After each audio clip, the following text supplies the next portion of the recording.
Miss Cassie from the Orange Beach Public Library, here for another bedtime story time with my good friend Sammy. Can't see him right now, but I'm sure he'll jump up in a minute. We start every story time with a song, and it goes like this. Hello, hello, hello, and how are you? I'm fine, and I hope that you are too. Hello, hello, hello, and how are you? I'm fine, and I hope that you are too. Oh, there's Sammy. He's ready. Are you ready for the story, Sammy? Yeah?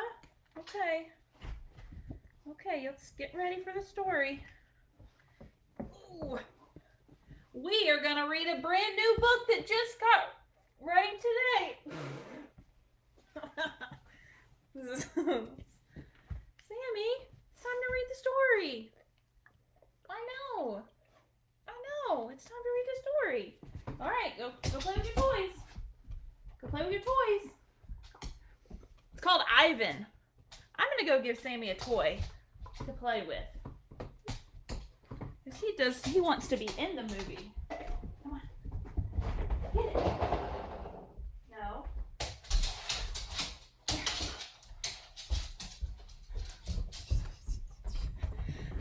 I'm back. All right. The story we're going to read today is called Ivan, and it's about a gorilla.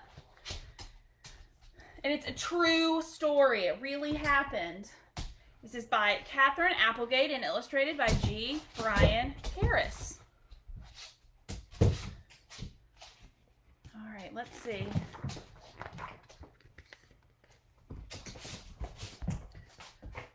Here we go. In leafy calm and gentle arms, a gorilla's life began. The baby was born in a tropical rainforest in Central Africa. He was part of a large family of western lowland gorillas. The troop included babies, juveniles, females, and a male leader, the silverback.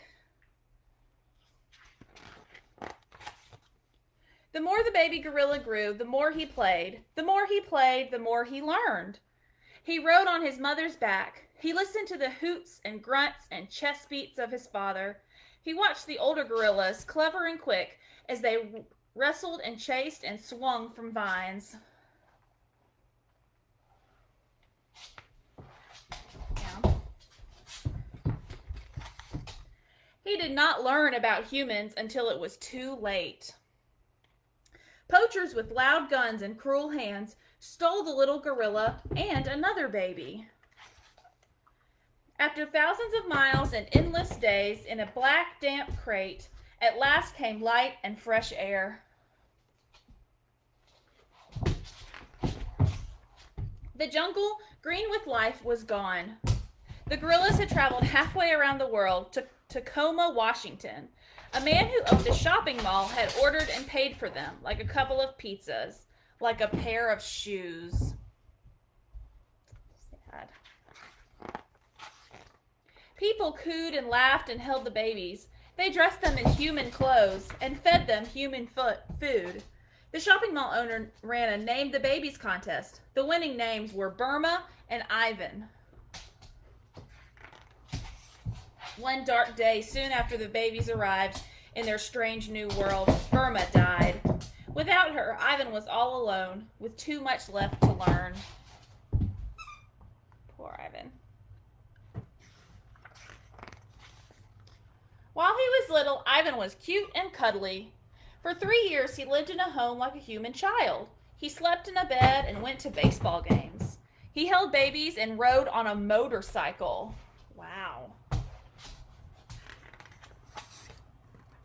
He had to learn many things gorillas in the wild don't ever need to know. The one thing Ivan didn't need to learn was how to eat. The more he ate, the more he grew. The more he grew, the less he could live a human life in a human house. A cage in the mall became Ivan's new home.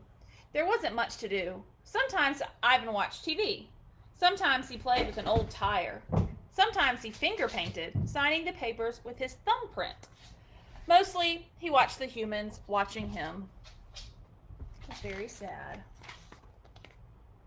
Ivan was about 13 when his coat began to shimmer with silvery gray hairs. He'd grown into a silverback gorilla. In the jungle, he would have been ready to protect his family, but he had no family to protect.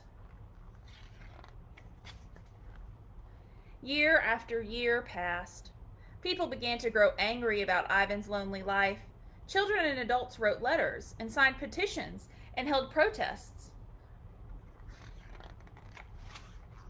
Ivan lived in his cage without the company of other gorillas for 27 years before he was sent on another journey. This time, the hands were gentle. Zoo Atlanta wasn't a jungle. It was a place with walls. Still, the breeze carried strong sounds and scents. Scientists who understood the needs of gorillas helped Ivan adjust slowly, carefully, gently to his new life. Finally, it was time. Was Ivan ready? Cameras clicked. Reporters watched. When Ivan stepped onto the cool green grass, the sunlight gleaming on his silver hair, people cheered and laughed and wept with joy. Ivan, the shopping mall gorilla, was in a place with trees and grass and other gorillas. At last. In leafy calm, in gentle arms, a gorilla's life began again. See, there's a real picture of him. The end. There's also a longer story of this, and it's a chapter book, and then there's also a new movie that just came out about this story called The One and Only Ivan. Thank you to Clarion Books for letting us read this one today. Looks like Sammy might have calmed down a little bit, so that's nice. We're going to sing our one more song, and it goes like this. If you're happy and you know it, clap your hands. If you're happy and you know it, clap your hands. If you're happy and you know it, then your face will surely show it. If you're happy and you know it, clap your hands. If you're happy and you know it, nod your head. If you're happy and you know it, nod your head. If you're happy and you know it, then your face will surely show it. If you're happy and you know it, nod your head. If you're happy and you know it, wave goodbye. If you're happy and you know it, wave goodbye. If you're happy and you know it, then your face will surely show it. If you're happy and you know it, wave goodbye. Goodbye, friends. Thanks for coming tonight. I will see you tomorrow morning for another Stay in Storytime at 10 a.m. Bye.